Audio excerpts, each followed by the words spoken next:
اعوذ باللہ السمیع العلیم العظیم الحفیظ بوجہ الکریم وسلطانہ القدیم من الرجس الخبیث المخبث الشیطان اللعین الرجیم وقبیلہ ونفخہ ونفثہ وہمزہ۔ بسم اللہ الرحمن الرحیم۔ تمام نبیوں کے سردار حضرت محمد صلی اللہ علیہ وآلہ وسلم اور تمام مذاہب کے سردار دین اسلام کے پیروکاروں، سلام علیکم طبتم۔ صلاۃ و سلام حضور صلی اللہ علیہ وسلم کی ذات پر اور دنیا کے عظیم ماں باپ حضور کے ماں باپ پر۔ آج کی گفتگو اللہ تعالیٰ کے فضل و کرم سے 50ویں مرحلے میں داخل ہو گئی، اور یقین جانیے یہ رب کا کرم ہے، ورنہ مجھ جیسے آدمی کے لیے یہ بہت ہی مشکل کہ سرنامہ کلام بنا کر میں نے 50 اولیاء کرام کا تذکرہ جو ہے وہ آج مکمل ہو جائے گا۔ اور یہ صرف 50 نہیں ہے، اس کے ضمن کے اندر میں نے ان کے خاص جو اور تھے وہ بھی بیان کرتا رہا۔ تقریباً اب یوں کہہ لیجئے کہ آج ویسے 100 ہو چکے ہیں، لیکن سرنامہ کلام بنا کر، عنوان بنا کر آج ہمارا 50واں جو ہے وہ ٹاپک ہے۔ تو 50واں ٹاپک جو چنا ہے، جس ہستی کا انتخاب کیا میں نے، وہ حضرت محمد شاہ عبد الحق محدث محقق علی الاطلاق دہلوی رحمۃ اللہ علیہ قادری۔ ہندوستان کے اندر علم حدیث کی جب گفتگو ہوتی ہے تو علم حدیث کی چین جو بیان کرے گا ہندوستان کے اندر، وہ آپ تک جا کے ختم ہوتی ہے۔ آپ نے حدیث کو عام کیا۔ آئیے گفتگو کو آگے بڑھاتے ہیں۔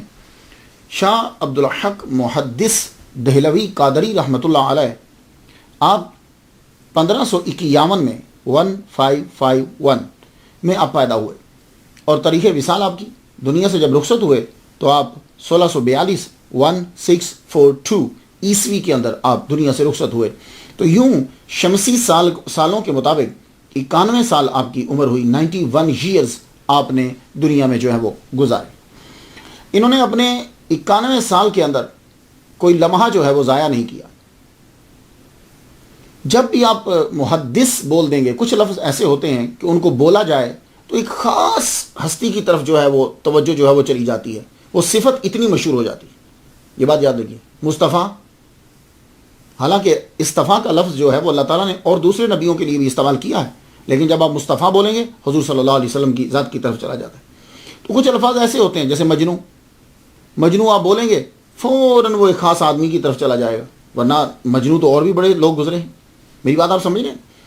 اسی طریقے سے اگر آپ کلندر بولتے ہیں، فوراً بو علی شاہ کلندر یا لال شہباز کلندر کی طرف جاتا ہے۔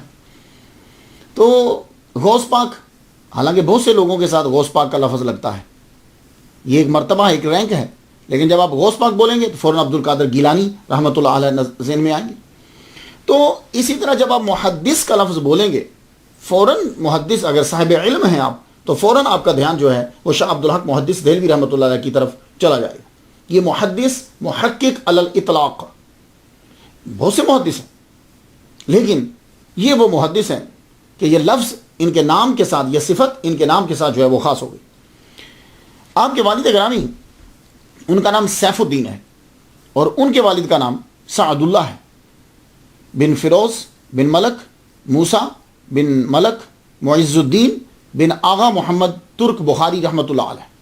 یہ جو آغا محمد ہے نا، یہ ہیں وہ پہلے اس فیملی کے اندر کہ جنہوں نے بخارا سے جو ہے وہ ہجرت کی اور وہ انڈیا کی طرف جو ہے وہ آئے، انڈیا کی طرف جو ہے وہ بھارت کی طرف تشریف لائے۔ آغا محمد، یہ جو آغا محمد ہیں، ان کے اندر وہ تمام خوبیاں تھیں جو ایک اچھے انسان کے اندر ہونا چاہیے۔ انہوں نے سب سے پہلے جو ہے وہ ہجرت کی، یہ تشریف لائے۔ اس وقت سلطان علاء الدین خلجی کی حکومت تھی ہندوستان کے اندر، اور اس کا دور حکومت 1290 سے لے کے 1316 تک ہے۔ آپ تشریف لائے تو آغا محمد جو ہے وہ لٹریری اور ملٹری، اس کے اندر آپ کو بڑا کمال تھا، ادب کے اندر بھی، اور عسکری نظام جو ہے وہ بڑے آپ ماہر تھے اس کے۔ آپ جب بخارا سے آئے تو تنہا نہیں آئے تھے، آپ کے ساتھ آپ کے مریدین، چاہنے والے، ٹھیک ٹھاک فیملی، خاندان آپ کے ساتھ جو ہے وہ موو ہوا تھا بھارت کی طرف۔ تو انہوں نے آ کر گجرات میں قیام کیا، انڈیا کے گجرات میں آ کر قیام کیا۔ اللہ تعالیٰ نے ان کو بہت ولادت دی تھی۔ ایک جگہ تو میں پڑھتا ہوں کہ تقریباً ان کے 100 بچے تھے، کہتے ہیں کہ اب خیر، لیکن یہ بات ہے کہ بہت اللہ تعالیٰ نے ان کو اولاد دی، لیکن وہ سب کے سب بچے مر گئے، پتہ نہیں وبا پھیلی یا کیا ہوا، ایک بچہ جو ہے وہ آپ کا بچ گیا، صاحبزادہ معز الدین، یہ بچ گئے۔ تو آپ نے گجرات کو چھوڑ دیا، گجرات سے آپ پھر دہلی میں آ گئے۔ معز الدین کو اللہ تعالیٰ نے پھر بیٹا عطا فرمایا، اس کا نام رکھا شیخ موسیٰ۔ فیروز شاہ کا جب انتقال ہوا تو شیخ موسیٰ جو ہیں یہ ماوراء النہر میں چلے گئے، لیکن زیادہ دیر وہاں رہ نہیں سکے، پھر آپ واپس دہلی میں پھر دوبارہ آ گئے۔ تو جب تیمور نے 1398 میں حملہ کیا تھا تب یہ آئے، اس کے ساتھ تیمور کے ساتھ آ گئے۔ تو جب آپ واپس دہلی میں آئے، اللہ تعالیٰ نے شیخ موسیٰ کو بیٹا عطا فرمایا، نام رکھا شیخ فیروز۔ شیخ فیروز جو ہیں سپاہ سالاری شاعری کے اندر عبور حاصل تھا ان کو۔ شیخ فیروز جو ہیں یہ کسی مارکہ میں شہید ہو گئے۔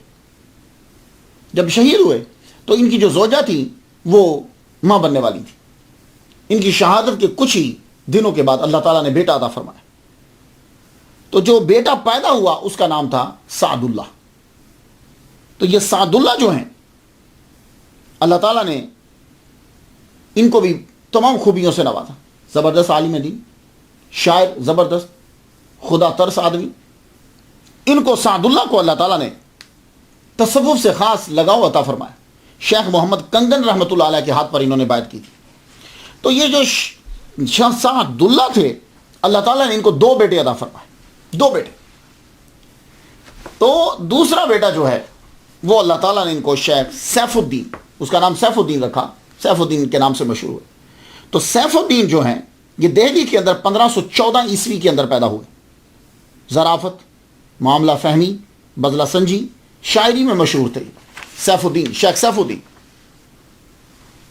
رسالہ وصیت میں محدث دہلوی خود لکھتے ہیں، نظر اورا تاثیر بود، ہر کرابہ عنوان محبت نظر می کرد، بقدر استعداد و مناسب حال اثر قبول می آورد۔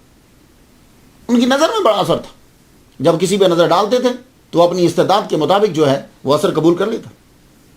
شروع میں آپ ایک سہراوردی کے پاس رہتے، پھر اس کے بعد آپ نے شیخ امان اللہ پانی پتی رحمۃ اللہ علیہ کی صحبت میں جب بیٹھے تو آپ کو گوہر مقصود حاصل ہو گیا، انہی سے خلافت لی آپ نے۔ تو سیف الدین بہترین عالم، صوفی، خدا ترس، زبردست شاعر، سیفی تخلص رکھتے تھے۔ تو ان کے ہاں 1551 میں اللہ تعالیٰ نے انہیں بیٹا دیا، اور وہ بیٹا جو پیدا ہوا اس کا نام محمد، اور وہ بعد میں شاہ عبدالحق محدث دہلوی رحمۃ اللہ علیہ کے نام سے مشہور ہوئے 1551۔ تو کچھ بات سمجھ میں آ گیا کہ آغا محمد جو ہے وہ بخارا سے ہجرت کر کے آئے، ان کی نسل سے جو ہے وہ یہ ترکی ہیں، ان کی نسل ترک ہیں، ان کی نسل سے جا کے شاہ عبدالحق محدث دہلوی رحمۃ اللہ علیہ پیدا ہو۔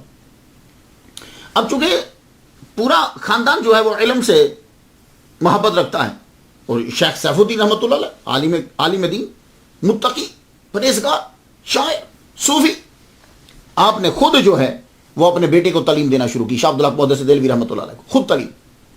تو شروع میں تعلیم کیا ہوتی تھی؟ قرآن مجید کو پڑھایا جاتا تھا اسپیلنگ کے ساتھ، ہجوں کے ساتھ، الف لام میم ذالک الکتاب، زال کھڑی زبر زا، لام زر لی، ذالی کاذر لام کل، ذالکل، اس طرح۔ تو یسرنا القرآن جو ہوتا تھا، یعنی یہ تو بعد میں نام ہوا رہا، یعنی یہ جو الفابیٹ ہے پڑھانے کے بعد جو ہے وہ ہجو اسپیلنگ کے ساتھ پہلا پارا پڑھا دیا جاتا ہے۔ تو جب بچہ پہلا پارا پڑھ لیتا تھا اس کے لیے دوسرا آسان ہو جاتا تھا پھر آگے، اور زیادہ تر کوشش کی جاتی تھی کہ پہلا دوسرا دونوں پڑھا دیے جائے۔ تو آپ فرماتے ہیں کہ سب سے پہلے مجھے والد گرامی نے قرآن مجید کی تعلیم شروع کی، 3 پارے مجھے اجزا اسپیلنگ کے ساتھ پڑھائے۔ تو کہتے ہیں کہ میں نے 3 پارے جب پڑھ لیے تو اس کے بعد میں نے قرآن مجید خود پڑھنا شروع کر دیا۔ تو اخبار الاحیار کے صفحہ 300 کے اندر ہے، محدث دہلوی رحمۃ اللہ علیہ خود لکھتے ہیں، کہتے ہیں کہ میں نے 2-3 ماہ کے اندر قرآن مجید مکمل کر لیا میں۔ اللہ اکبر۔ اس کے بعد خطاطی، شاہ عبدالحق محدث دہلوی رحمۃ اللہ علیہ نے خطاطی سیکھی، 2-3 ماہ میں قرآن مجید پڑھنا سیکھ لیا۔ اس کے بعد لکھائی بہت ضروری ہوتی تھی پرانے لوگوں کے لیے، کیوں؟ اس لیے کہ ان لوگوں نے آگے بڑھ کے خود جو ہے وہ کتابوں کو لکھنا ہوتا تھا۔ اب تو کتابیں جو ہیں وہ ہمارے سامنے پرنٹڈ آ جاتی۔ یہ بھی دیکھیے زبردست کتاب ہے، قطب العارفین فی العقائد والتصوف، یہ ابوالقاسم عبد الرحمن بن یوسف کی ہے۔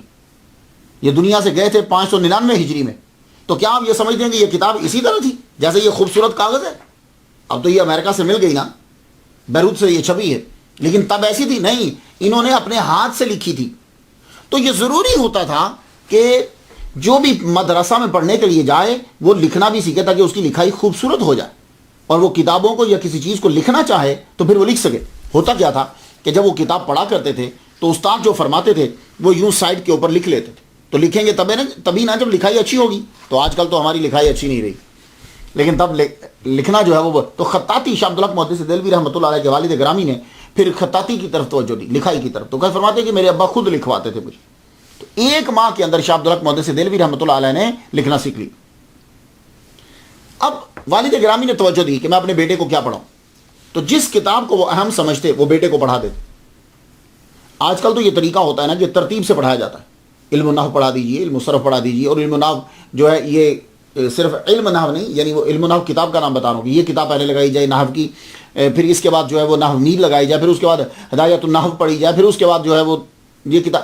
وہ کہتے ہیں کہ میرے والد گرامی کو ترتیب سے نہیں پڑھاتے تھے، ان کو جو کتاب امپورٹنٹ لگتی تھی وہ اس موضوع کی مجھے دے دیتے تھے اور میں پڑھتا تھا، تھوڑا سا میں پڑھتا تھا وہ کتاب مجھے یاد ہو جاتی تھی۔ اللہ اکبر جل شانہ، فرماتے ہیں کہ وہ کتاب مجھے یاد ہو جاتی۔ اور سب سے پہلے کیا شروع کروایا؟ دیوان حافظ، حافظ کا دیوان آپ نے پڑھا، دیوان حافظ کے چند اجزاء مجھے پڑھائے۔ اس کے بعد بوستان جو ہے وہ مجھے پڑھائی، شیخ سعدی رحمۃ اللہ علیہ کی، ان پہ بھی ہم گفتگو کر چکے ہیں۔ تو فرماتے ہیں یہ دیوان حافظ اور بوستان کیوں پڑھایا پہلے؟ وجہ یہ تھی کہ شاہ عبدالحق محدث دہلوی رحمۃ اللہ فرماتے ہیں کہ ہمارے دور کے اندر نظم بہت یاد کروائی جاتی تھی۔ جب مدرسہ میں بچہ پڑھنے کے لیے جاتا تھا تو جن کتابوں کے اندر نظم ہوتی ہے، اشعار ہوتے ہیں، وہ زیادہ پڑھائے جاتے تھے، لیکن میرے والد گرامی نے مجھے دیوان حافظ کے چند اجزاء اور بوستان جو ہے یہ مجھے پڑھائی، اس کے بعد نظم ختم کر دی۔ پھر جو ہے اس کے بعد میزان، مصباح اور کافیہ، یہ والد گرامی نے شاہ عبدالحق محدث دہلوی رحمۃ اللہ کو پڑھایا۔ تو شیخ عبدالحق محدث دہلوی رحمۃ اللہ علیہ فرماتے ہیں کہ جس کتاب کو میں پکڑتا تھا کچھ تھوڑا سا پڑھتا تھا، اس کے بعد وہ ساری کتاب میں خود ہی پڑھ لیتا تھا اور وہ مجھے یاد ہو جاتی۔ تو 12-13 سال کی عمر میں شرح شمسیہ، شرح عقائد پڑھ لی، 15 سال کی عمر میں مختصر مطول سے فارغ ہوئے۔ تو فرماتے ہیں جو کتاب ملتی میں پھر پڑھنے لگ جاتا، جو بھی کتاب ملتی۔ میرے والد گرامی کی خود اپنی بڑی لائبریری تھی، کہتے ہیں کہ جو بھی کتاب مجھے ملتی میں پکڑتا اور میں پڑھنے لگ جاتا جب تک کہ وہ ختم نہ ہو جاتی، اور وہ کتاب اللہ تعالیٰ مجھے یاد کروا دیتا۔ اللہ اکبر جل شانہ۔ آپ 18 گھنٹے پڑھتے تھے۔ اب ذرا غور سے سنیے، شاہ عبدالحق محدث دہلوی رحمۃ اللہ علیہ ایسے مشہور نہیں ہو گئے، یہ میں طلباء کے لیے اور علماء کے لیے عرض کرنا چاہ رہا ہوں۔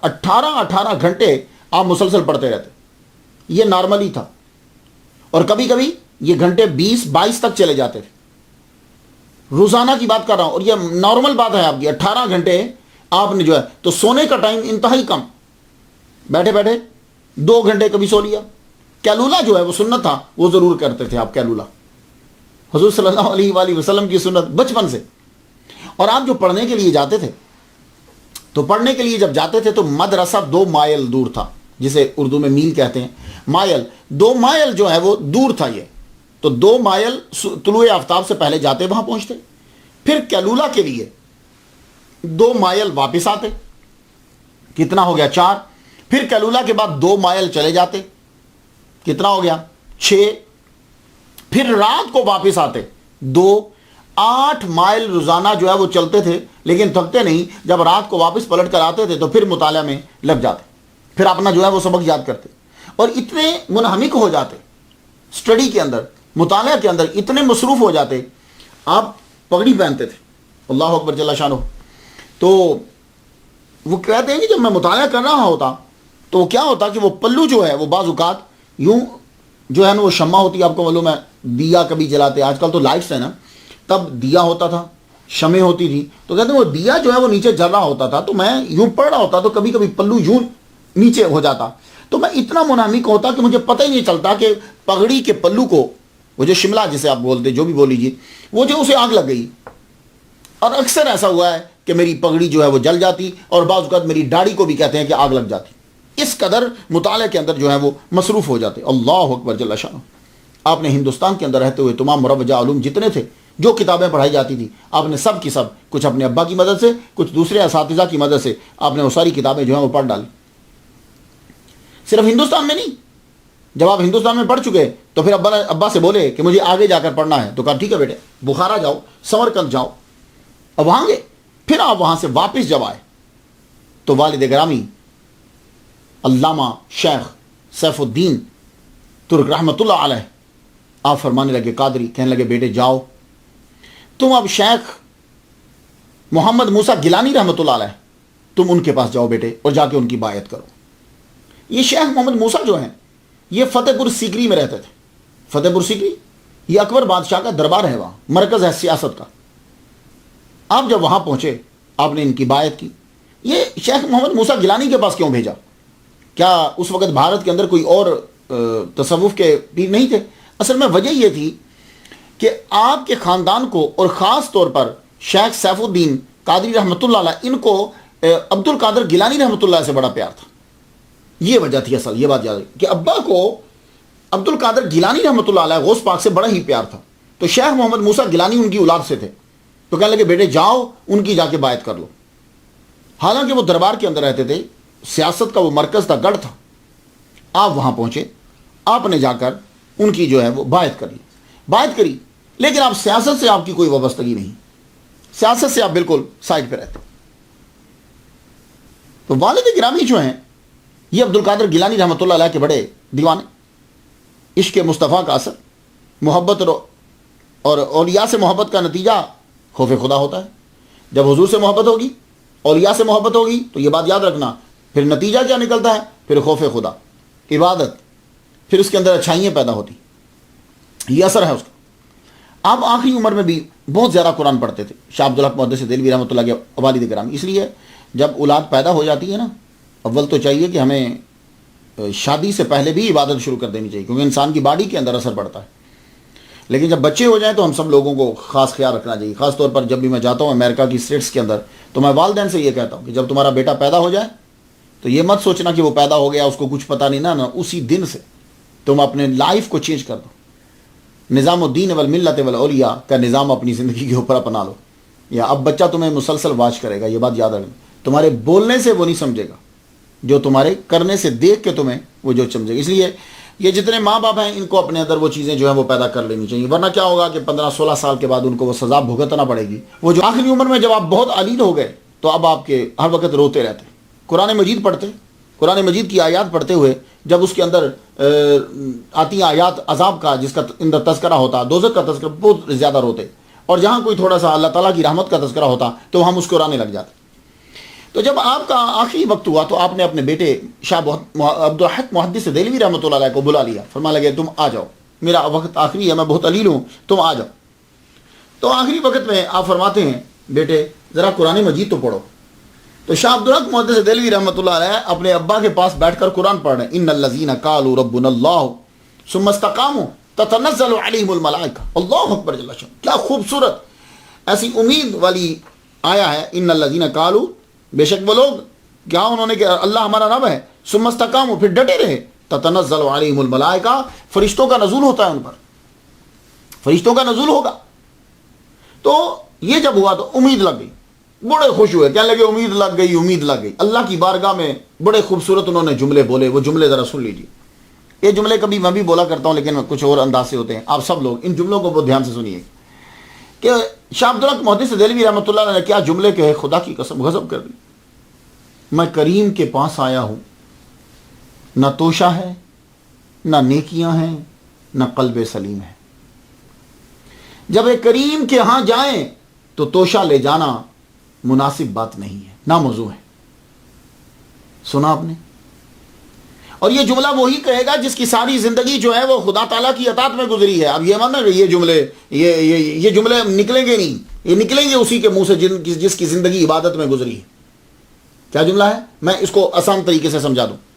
جب آپ کی کوئی دعوت کرتا ہے تو وہ کیا ہوتا ہے؟ اچھا آدمی ہے, کریم ہے, وہ کرم کر رہا ہے, دعوت دے رہا ہے, کھانا کھلائے گا, آپ کو بلائے گا. اور جتنا بڑا آدمی ہوگا, بڑی دعوت ہوگی, اتنا وہ کریم زیادہ ہے کیونکہ وہ زیادہ چیزیں دے رہا ہے. تو جب آپ کسی کی دعوت پہ جاتے ہیں تو کیا روٹی جیب میں لے کے جاتے ہیں؟ نہیں نا, روٹی ساتھ لے کے نہیں جاتے. کیوں؟ اگر آپ روٹی لے کر جائیں گے تو کریم جو ہے وہ میں جب دعوت کر رہا ہوں تو میرے پاس آیا ہے, تو پھر تو روٹی لے کر کیوں آیا؟ اکثر آپ جب اپنے رشتہ داروں کے یہاں جاتے ہیں، یار میں جو ہوں پھر تم کیوں چیزیں لے کر آ رہے ہو، میں سارا کچھ کروں گا نا، میرے ہوتے ہوئے یار تم یہ کیوں لائے ہو، میں یہ بھی کر دیتا. یہ میں بلا تشبیہ مثال سمجھا رہا ہوں. تو محبت اور عقیدت دیکھیے، کیا لگے وہ کریم ہے، اے کریم میں تیرے پاس آیا ہوں، نہ قلب سلیم ہے، نہ نیکیاں ہیں، نہ توشہ ہے، کیونکہ جب کریم کے پاس پہنچتے ہیں تو توشہ ساتھ لے کے جانا ناموزوں بات ہے، مناسب نہیں. غضب کا جملہ. اور پھر آخری جملہ آپ نے جو بولا، آپ یہ بھی ذرا سن لیجیے، یہ جملے یاد رکھیں. ہمیں اللہ کو بھی جملے اچھے لگتے ہیں، جس طرح ہمیں جملے اچھے لگتے ہیں نا، کلام اچھا لگتا ہے، اللہ کو بھی جملے اچھے لگتے ہیں. تو پھر آخری جملہ کہتے ہیں ربی اللہ، میرا رب اللہ ہے، وہ نبی محمد، میرا نبی محمد ہے، وہ دینی الاسلام، میرا دین اسلام ہے، وہ شیخی الشیخ عبد القادر گیلانی رحمۃ اللہ علیہ. یہ آخری جملے ہیں ان کے، میرا شیخ عبد القادر گیلانی رحمۃ اللہ. یہ وجہ تھی کہ شاہ عبد الحق محدث دہلوی رحمۃ اللہ علیہ قادری عبد القادر گیلانی رحمۃ اللہ کے بارے میں زیادہ لکھتے تھے. یہ تھی وجہ کہ یعنی آخری جملوں میں شاہ عبد الحق محدث دہلوی رحمہ اللہ کے آخری جو جملے ہیں وہ ہے کہ اللہ میرا رب ہے، محمد مصطفیٰ میرے نبی ہیں، دین اسلام میرا دین ہے، اور میرا شیخ عبد القادر گیلانی رحمۃ اللہ علیہ. اور آخری لمحوں میں آپ کے چہرے پہ خوشی تھی. 1582 میں عیسوی میں آپ کا وصال ہوا. تب شاہ عبد الحق محدث دہلوی رحمۃ اللہ کی عمر جو ہے وہ 31 سال تھی، 31 ایئرس، 31 سال عمر تھی. آپ پھر دہلی میں رہنے لگ گئے. آپ کی جب وفات ہو گئی تو والدہ محترمہ اکیلی ہوئی، تو آپ دہلی میں رہنے. اس وقت دہلی میں ملتان سے ایک سہراوردی سلسلے کے ایک بزرگ آئے ہوئے تھے، شیخ اسحاق سہراوردی رحمۃ اللہ علیہ. آپ کو پتا کہ تب سہراوردیوں کا مرکز ملتان تھا، بہاؤالدین زکریا ملتانی رحمۃ اللہ. یہاں سے سہراوردی جو تصوف کے صوفی تھے وہ ہندوستان میں دور دراز جا کر اسلام کی تبلیغ کیا کرتے تھے. تو شیخ اسحاق جو آئے ہوئے تھے، آپ ان کی محفل میں بیٹھا کرتے، مگر بے چینی ہے کہ بڑھتی جاتی، بے چینی کم نہیں ہوتی. اس کی پہلی وجہ کیا ہے؟ اس کی پہلی وجہ یہ ہے کہ وہ والد گرامی کا سایہ اٹھ گیا. یہ سب کچھ تھے، دوست بھی، باپ بھی، پیر بھی، رہنما بھی، معاشرے کی ایک ایک برائی سے بچانے والے اور ہر قدم پر سمجھانے والے. غضب کے تھے. شیخ سیف الدین کو اللہ تعالیٰ نے بڑی صلاحیتیں دی تھی. اب یہ نہیں ہے. اور دوسری وجہ کیا تھی کہ انڈیا کے، ہندوستان کے حالات جو تھے وہ بڑے دیگرگوں تھے. دین اکبری جو ہے وہ بڑھ رہا تھا، بدعات عام ہو رہی تھی. تصوف ہے کہ وہ بھی گدلا ہو چکا ہے، اور جو دین اسلام ہے اس کے اوپر قبضہ کس کا ہے؟ بادشاہ ہے تو اکبر بادشاہ، اور جو ملا ہیں وہ ابو الفضل فیضی جیسے. اب یہ حالات میں آپ بڑے پریشان رہتے، جو کچھ آپ نے سیکھا ہے نظر اس کے الٹ آتا ہے. آپ پریشان رہنے لگے تو اپنی والدہ ماجدہ سے کہتے ہیں، والدہ مجھے اگر آپ اجازت دے دیں تو میں حج کراؤں، میں مکہ چلا جاؤں. ماں نے معلوم ہے کیا جملہ کا، کہنے لگی ہاں جاؤ، پر مکہ مدینہ کے علاوہ کسی تیسرے ملک میں مت جانا. مکہ مدینہ کے علاوہ تیسری ملک میں مت جانا. ماں سے اجازت لے کر چل پڑے. جب لے کے چلے تو گجرات پہنچے. تب وہاں سے جہاز چلتا تھا، بحری جہاز جایا کرتے تھے، تب وہاں سے جہاز چلتا تھا. وہاں پہنچے تو معلوم ہوا کہ جہاز روانہ ہو چکا ہے، جہاز نکل گیا ہے، یہ رستے میں لیٹ ہو گئے. اس میں بھی کوئی حکمت. گلزار ابرار ایک کتاب ہے، اس کے مصنف نے ملاقات کی آپ سے، ملاقات کی وہاں. پھر طبقات اکبری کے مصنف مرزا نظام الدین کے ہاں آپ احمد آباد میں آپ نے قیام کیا، احمد آباد. پھر آپ نے شیخ وجیہ الدین علوی رحمۃ اللہ کی صحبت میں کافی آپ نے عرصہ گزارا. یہ علوی کا لفظ آیا ہے، میں ذرا بتاتا چلوں آپ کو. علوی کسے کہتے ہیں؟ علوی بھی سید کہلواتے ہیں. علوی وہ ہوتے ہیں کہ جن کے والد تو مولا علی ہیں، ماں فاطمہ الزہرا نہیں ہے، وہ علوی کہلواتے ہیں خود کو. کیونکہ مولا علی شیر خدا نے بی بی فاطمہ کے دنیا سے چلے جانے کے بعد پھر اور بھی شادیاں کی ہیں. تو یہ علوی جو ہوتے ہیں سید وہ ہیں کہ مولا علی کی اولاد سے ہوتے ہیں، لیکن ماں فاطمہ الزہرا رضی اللہ تعالیٰ عنہا نہیں ہوتی. تو کافی عرصہ شیخ وجیہ الدین علوی رحمۃ اللہ کے پاس گزارا. ان سے آپ نے شہباز لامکانی، قندیل نورانی یا شیخ سید عبد القادر گیلانی رحمۃ اللہ علیہ کے وظائف جو ہیں ان کی اجازت لی. اب دیکھ رہے ہیں آپ، ابا عبد القادر گیلانی رحمۃ اللہ علیہ کے زبردست چاہنے والے، اور انہوں نے بات کروائی تو شیخ موسیٰ گیلانی وہ ان کی اولاد میں. میری بات آپ سمجھ رہے ہیں؟ اور اس کے بعد پھر جب آپ آ کے رکے ہیں، سال جو قیام کر رہے ہیں، شیخ وجیہ الدین، ان سے جب ملاقات ہوتی ہے تو وہاں بھی آپ کو عبد القادر گیلانی رحمۃ اللہ علیہ کا فیض جو ہے وہ مل رہا ہے. 88 عیسوی کے اندر آپ پھر دوسرا جب سال آتا ہے تو جہاز میں آپ بیٹھے. اب جہاز جو ہے وہ مکہ کی طرف روانہ ہو گیا. جب روانہ ہوا تو آپ ذرا پھر سنیے. فرماتے ہیں, آپ خود لکھتے ہیں, کہنے لگے کہ میں جہاز میں جب بیٹھا تو وہاں میرے ساتھ جو تھا ایک دیوانہ, وہ کونے میں بیٹھتا, صبح صبح کیا کرتا, یا شیخ عبد القادر گیلانی, یا شیخ عبد القادر گیلانی کی صدائیں دیتا. تو مجھے اس کی آواز بڑی بھلی لگتی. آپ دیکھتے جا رہے ہیں کہ جہاز میں بھی بیٹھے ہیں تو عبد القادر گیلانی رحمۃ اللہ علیہ کا چاہنے والا جو ہے وہ ساتھ آپ کے. تو ایک بات آپ کو بتاؤں, یہ جو علم ہے نا, اس کا وزن بہت زیادہ ہے. یہ کتابیں جو ہیں, یہ جب بندہ پڑھتا ہے نا, اس کا وزن بہت بھاری ہے. اور یہ ہلکا تبھی ہوتا ہے جب کوئی صحیح راہ بتا دے کہ یہاں اس کو صرف کرو, پھر یہ ہلکا ہو جاتا. جب صحیح استعمال کی راہیں معلوم نہ ہوں, متعین نہ ہوں, تو بڑا مشکل ہو جاتا. تو آپ مکہ میں پہنچے. جب آپ مکہ میں پہنچے تو اس وقت مکہ کے اندر شیخ عبد الوہاب متقی رحمۃ اللہ علیہ, شیخ الحدیث والقرآن, شیخ التصوف, آپ کا طوطی بولتا تھا مکہ میں. یہ انڈیا سے ہی گئے تھے مکہ میں, ہاں انڈیا سے ہی گئے تھے, لیکن وہاں جب پہنچے تو وہاں آپ کا شورا ہوا. لوگ خود عربی, یمنی, لبنانی, مکہ کے, مدینہ کے, یہ لوگ آپ سے آ کر حدیث مبارکہ جو ہے وہ سنتے, درس لیتے, بیٹھتے, سیکھتے. طوطی بولتا تھا شیخ عبد الوہاب متقی رحمۃ اللہ علیہ. تو جب شیخ عبد الحق محدث دہلوی رحمۃ اللہ علیہ وہاں پہنچے تو ماہ رمضان المبارک میں آپ نے جب دیکھا لوگوں کو ان کی جانب متوجہ ہوتے تو آپ بھی چلے گئے.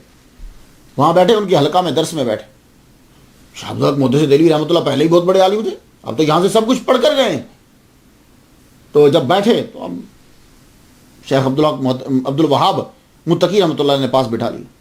رمضان پورا گزارا. آخری 10 دن کے اندر اعتکاف بیٹھے.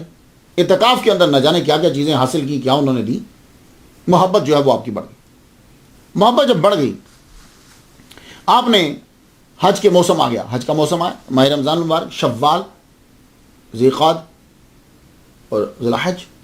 حج بھی شیخ عبد الحق محدث دہلوی رحمۃ اللہ علیہ نے عبد الوہاب متقی رحمۃ اللہ علیہ کے ساتھ کیا. حج کرنے کے بعد آپ کو مکہ کے اندر خواب آیا. خواب یہ آیا کہ حضور صلی اللہ علیہ وآلہ وسلم تشریف فرما ہے اور حدیث پڑھا رہے ہیں. جو کتابوں میں ہے نا وہ حدیث پڑھا رہے ہیں, یہ میرا بیان ہے, یہ میرا بیان ہے, یہ میں نے کہا, حدیث پڑھا.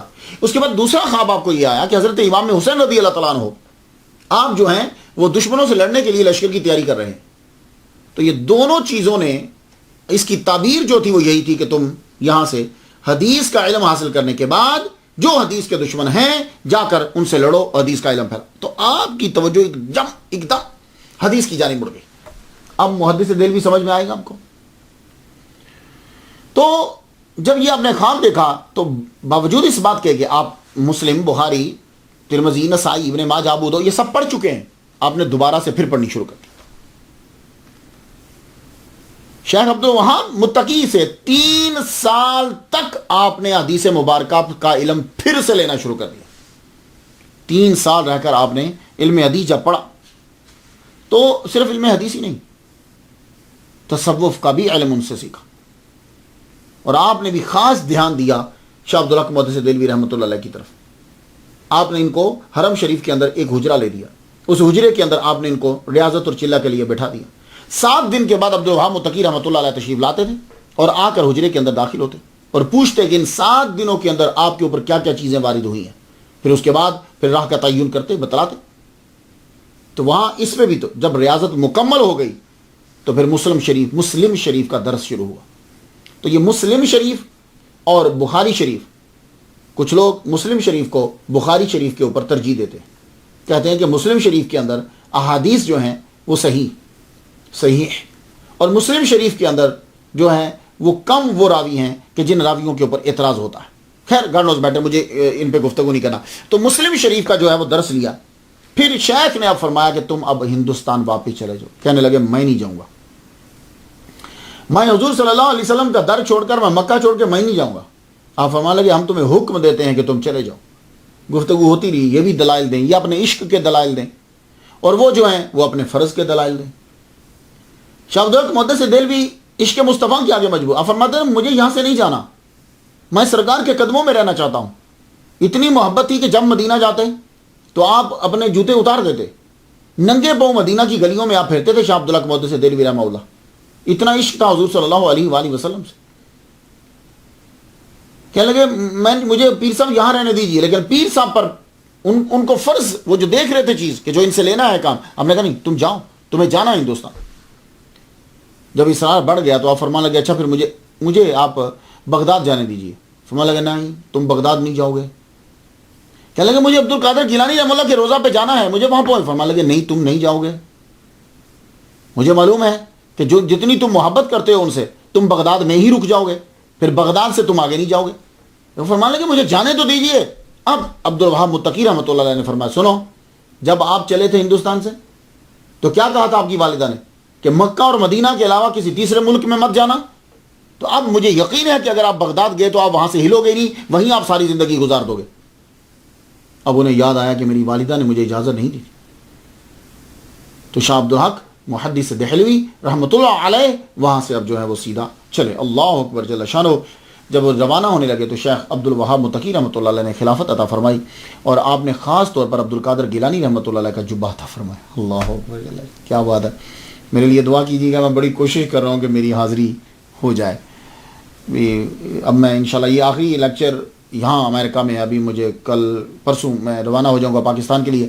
میرے ابا پیر طالب حسین شاہ رحمۃ اللہ علیہ کا عرس ہے.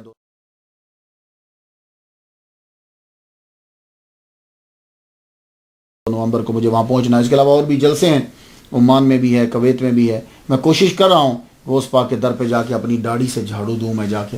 اللہ تعالیٰ میری یہ آرزو پوری کرے. تو اب دیکھیے کوشش کروں گا. تو 50 آج جو یہ لیکچر ہے اس کے بعد ذرا وقفہ کافی بڑھ جائے گا.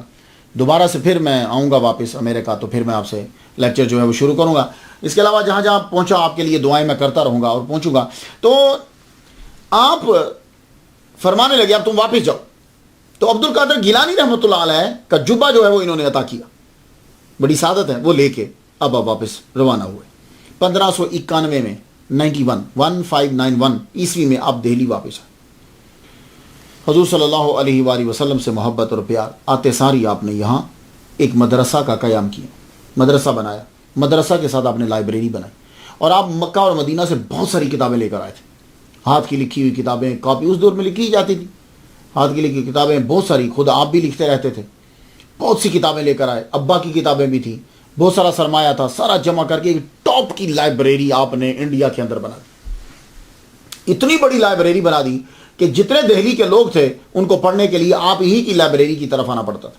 اور آپ نے ایک جماعت, خاص طور پر بڑے خوش نویس جو تھے, بہت اچھا لکھنے والے, ان کی ایک جماعت جو ہے وہ آپ نے رکھ دی, اور وہ بیٹھ کر جو نایاب کتابیں تھیں ان کی وہ کاپیاں بناتے تھے.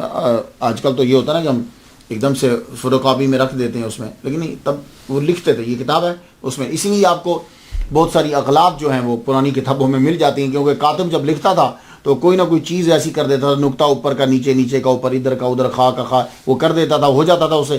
تو اس دور میں لکھا جاتا تھا. تو آپ نے بہت بڑی لائبریری. تو اس کے بعد آپ نے انڈیا کے اندر دہلی میں آپ نے شروع کر دی تبلیغ. تو تبلیغ جو ہے کچھ لوگ تو آ کر سنتے تھے مدرسہ میں, اور آپ تبلیغ کے لیے جاتے بھی تھے, لیکن جو لوگ دور تھے ان کے لیے آپ نے کتب بھی لکھی, کتابیں بھی لکھی. کتابیں جو ہیں وہ آپ کی کتنی ہیں, کہتے ہیں کہ 100 آپ کی کتابیں ہیں, لیکن میں نے تحقیق کی ہے تو کہتے ہیں کہ مجھے معلوم ہوا کہ 60 اصل میں کتابیں ہیں جس کو کتاب کہا جا سکتا ہے.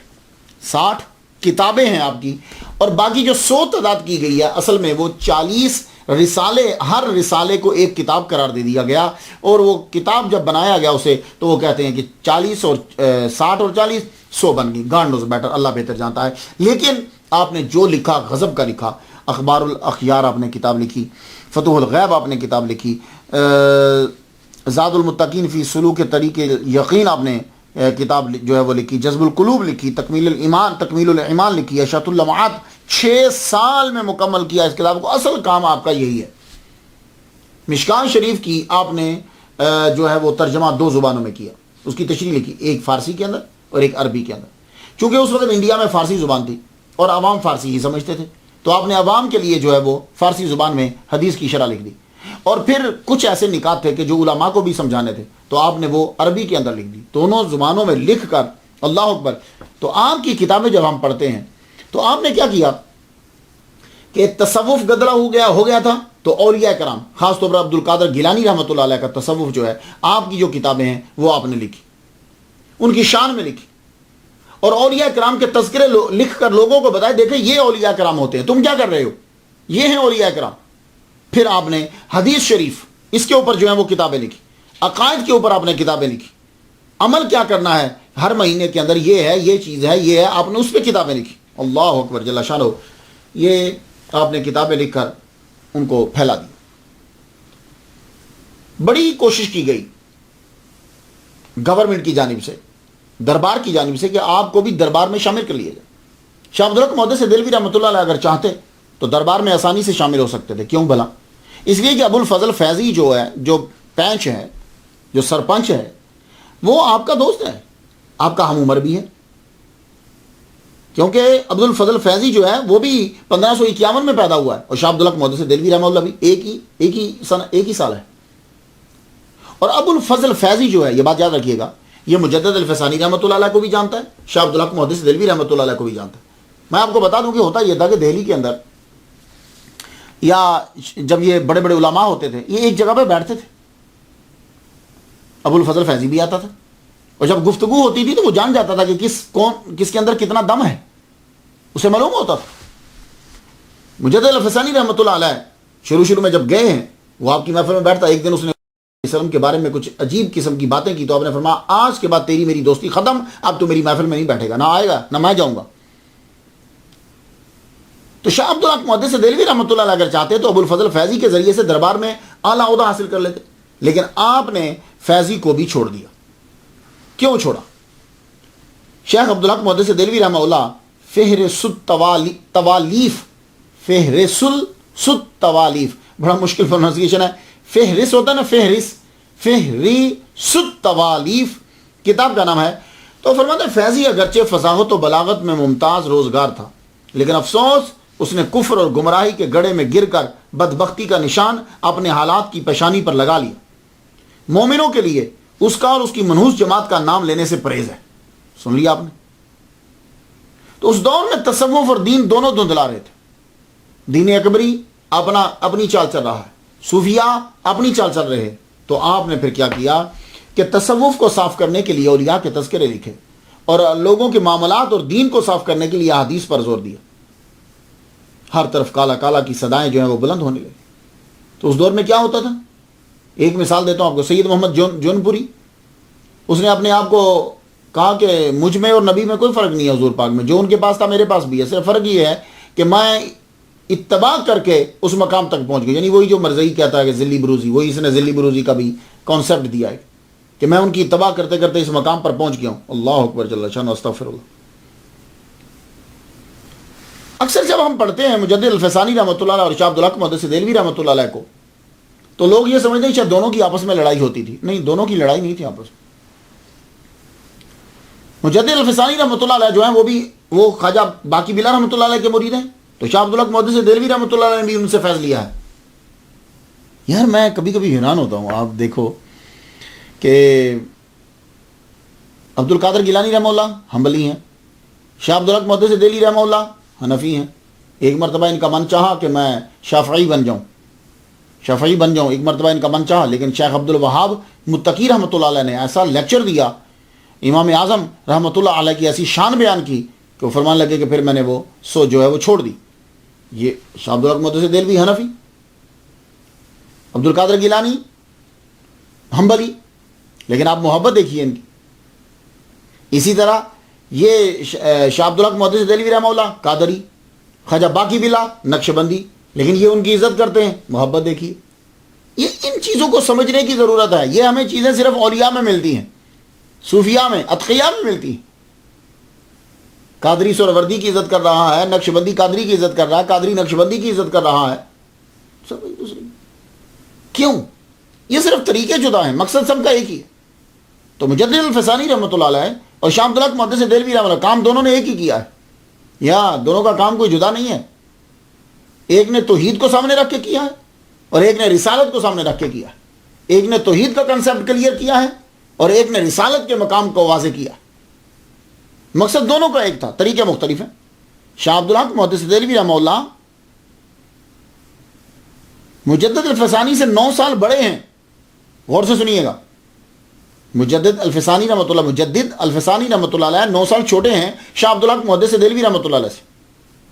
مجدد الفسانی جو نقشبندی یہ 9 سال چھوٹے ہیں. 60 سال کی عمر میں مجدد الفسانی دنیا سے چلے گئے. تو زیادہ کام دین پہ کس نے کیا؟ شاہ عبدالحق محدث دہلوی رحمۃ اللہ. ان کو آپ کو اللہ تعالیٰ نے 91 سال عمر عطا فرمائی. اور آپ نے دین الہی جیسے دین اکبری کہنا چاہیے اس کا توڑ کیا. تو شاہ عبدالحق محدث دہلوی رحمۃ اللہ علیہ نے دربار سے دور رہ کر لوگوں کو سمجھایا. اور مجدد الفسانی رحمۃ اللہ علیہ نے دربار کے اندر گھس کر، دربار میں داخل ہو کر، تو ایک اندر رہ کر حملہ کر رہا ہے، لشکر میں گھس کے حملہ کر رہا ہے، داخل ہو کر رہا ہے، اور ایک باہر رہ کر جو ہے وہ حملہ کر رہا ہے. مجدد الفسانی کو گوالیار کے قلعہ میں بند کر دیا گیا. یہ تو آپ نے پڑھا. تو شاہ عبدالحق محدث دہلوی رحمہ اللہ کو بھی جلا وطنی جہانگیر نے کہا نکل جاؤ یہاں سے، اور آپ اپنے بیٹے کے ساتھ دہلی چھوڑ کر لاہور میں تشریف لائے تھے میاں میر رحمۃ اللہ علیہ کے پاس. انشاءاللہ میں وہاں جا رہا ہوں، زیارت کروں گا اور آپ ان کے بارے میں بھی سنیں گے انشاءاللہ. میاں میر، میں بچپن میں میاں میر رحمۃ اللہ علیہ کے ہاں جایا کرتا تھا. جب میں تیسری چوتھی میں پڑھتا تھا، میں دھرمپورے میں ہی ہم رہتے تھے. میرے والد گرامی طالب حسین شاہ رحمۃ اللہ علیہ وہاں امام تھے، خطیب تھے، تو وہیں جا کے میں جایا کرتا تھا. تو میاں میر میں شاہ عبدالحق محدث دہلوی رحمۃ اللہ علیہ پہنچے. اللہ اکبر جل شانہ. تو خلیق احمد نظامی نے صحیح کہا، دونوں ایک ہی بات کہتے تھے.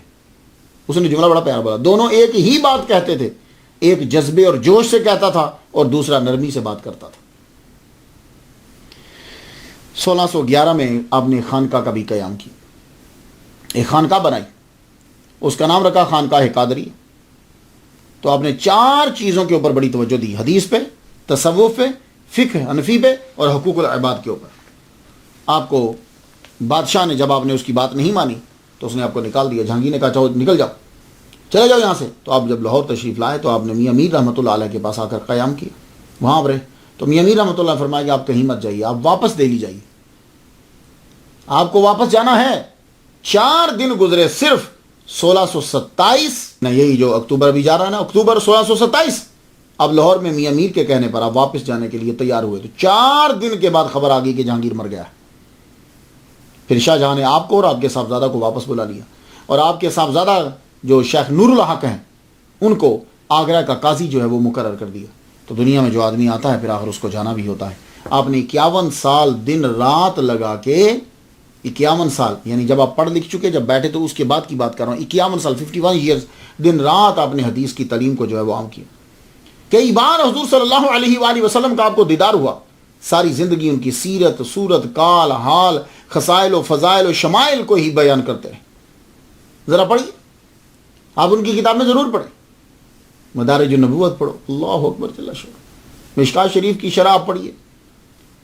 ان کتابوں کو پڑھنے کے بعد آپ کو معلوم ہوگا کہ یہ لوگ کتنے عظیم لوگ تھے اور ان کے اندر حضور صلی اللہ علیہ وسلم کا کتنا عشق تھا. جتنے مسائل آپ کے ہیں جو آج کل جنہیں سن کر لوگ جو ہیں وہ بدک جاتے ہیں، وہ سب شاہ عبدالحق محدث دہلوی رحمۃ اللہ اپنی کتابوں کے اندر بیان کیے ہیں. اب ضرور پڑھیے. آپ کی وصیت، دل تو آپ کا کرتا تھا کہ جنت البقیع میں قبر بن جائے، لیکن آپ نے دوسری وصیت رکھی کہ اگر وہاں نہ میں پہنچ پایا ان دنوں میں تو حضور صلی اللہ علیہ وسلم کے در پہ آدمی پہنچ ہی جاتا ہے ان کا عاشق، تو تم میری قبر حوض شمسی کے کنارے پہ بنا دینا. یہاں بہت سے بزرگوں کی قبریں ہیں، مزارات ہیں، اور حضور صلی اللہ علیہ وسلم کا پاؤں مبارک. تو آپ کا جب وصال ہو گیا 1642 عیسوی کے اندر، تو آپ کی وصیت کے مطابق حوض شمسی سے مشرقی سائڈ پر آپ کو دفنا دیے، مہرولی میں آپ کا مزار شریف، اور آپ کا جنازہ آپ کے صاحبزادہ نور الحق رحمۃ اللہ علیہ نے پڑھایا. تو جب بھی کبھی محدث کی گفتگو ہوتی ہے، محدث کا نام آتا ہے، تو چین جو ہے وہ جا کر وہاں ملتی. مجھے ڈاکٹر طاہر القادری، شیخ الاسلام ڈاکٹر طاہر القادری صاحب نے تمام چین سے حدیث بیان کرنے کی اجازت دی ہے. یہاں جب آئے تھے تو ایک چین جو ہے وہ شیخ عبدالحق محدث دہلوی رحمۃ اللہ علیہ کے ساتھ جا کر بھی میری ملتی ہے. حاضر احمد تو میرا بھی. اللہ تعالی ہم سب لوگوں کو حدیث بیان کرنے کی توفیق عطا فرمائے. اجازت دیجیے. وآخر دعوانا الحمدللہ رب العالمین.